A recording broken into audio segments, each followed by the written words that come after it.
श्रीमन नारायण नारायण नारायण। जय श्री कृष्ण। आज सभी के घर में तुलसी विवाह की पूजा। सभी सुहागिन स्त्रियां अपने अपने घर में तुलसी माता और शालीग्राम का विवाह करके उनकी फेरी लगाती हैं और आज के दिन कथा भी जरूर सुनी जाती है। तो चलिए आपको सुनाते हैं तुलसी विवाह की कथा। दैत्यराज कालनेमी की कन्या वृंदा का विवाह जालंधर से हुआ। जालंधर महाराक्षस था। अपनी सत्ता के मद में चूर उसने माता लक्ष्मी को पाने की कामना से युद्ध किया, परंतु समुद्र से ही उत्पन्न होने के कारण माता लक्ष्मी ने उसे अपने भाई के रूप में स्वीकार कर लिया। वहां से पराजित होकर वह देवी पार्वती को पाने की लालसा करके कैलाश पर्वत पर चला गया। भगवान देवादिदेव शिव का ही रूप धरकर वह माता पार्वती के समीप गया, परंतु माता ने अपने योग बल से उसे तुरंत ही पहचान लिया और वहां से अंतर्ध्यान हो गई। देवी पार्वती ने क्रुद्ध होकर सारा वृत्तांत भगवान विष्णु को कह सुनाया।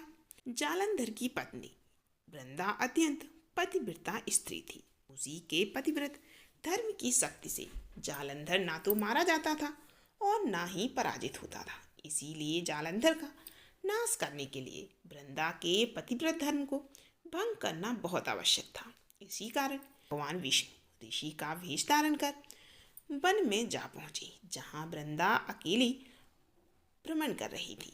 भगवान के साथ दो मायावी राक्षस भी थे, जिन्हें देखकर वृंदा भयभीत हो गई। ऋषि ने वृंदा के सामने पल में दोनों को भस्म कर दिया। उनकी शक्ति देखकर वृंदा ने कैलाश पर्वत पर महादेव के साथ युद्ध कर रहे अपने पति जालंधर के बारे में पूछा। ऋषि ने अपने माया जाल से दो बानर प्रकट किए। एक बानर के हाथ में जालंधर का सिर था तथा दूसरे हाथ में धड़। अपने पति की यह दशा देखकर वृंदा मूर्छित होकर गिर पड़ी। होश में आने पर उन्होंने ऋषि रूपी भगवान से विनती की कि वह उनके पति को जीवित कर दें।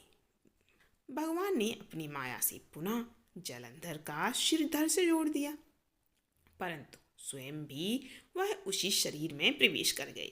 वृंदा को इस छल का तनिक भी आभास नहीं हुआ था। जालंधर बने भगवान के साथ वृंदा पतिव्रता का व्यवहार करने लगी, जिससे उसका सतीत्व भंग हो गया। ऐसा होते ही वृंदा का पति जालंधर युद्ध में हमें मारा गया। इस सारी लीला का जब वृंदा को पता चला तो उसने क्रोध में आकर भगवान विष्णु को हृदयहीन शिला होने का श्राप दे दिया। अपने भक्त के श्राप को भगवान विष्णु ने स्वीकार किया और शालीग्राम पत्थर बन गए। सृष्टि के पालनकर्ता के पत्थर बन जाने से ब्रह्मांड में असंतुलन की स्थिति हो गई। यह देखकर सभी देवी देवताओं ने वृंदा से प्रार्थना की कि वह भगवान विष्णु को श्राप मुक्त कर दे। वृंदा ने भगवान विष्णु को श्राप मुक्त कर स्वयं आत्मदाह कर लिया। जहाँ वृंदा भस्म हुई वहाँ पर तुलसी का पौधा उग गया।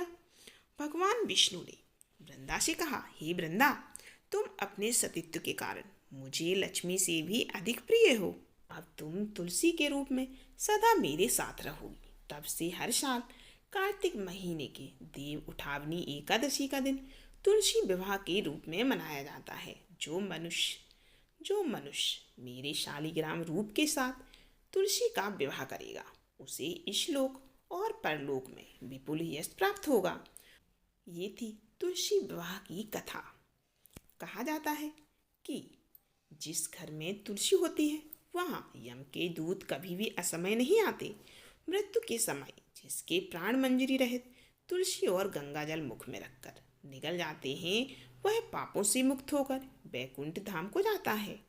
जो मनुष्य तुलसी व आंवला की छाया में अपने पितरों का श्राद्ध करता है, वह पितर मोक्ष को प्राप्त होते हैं।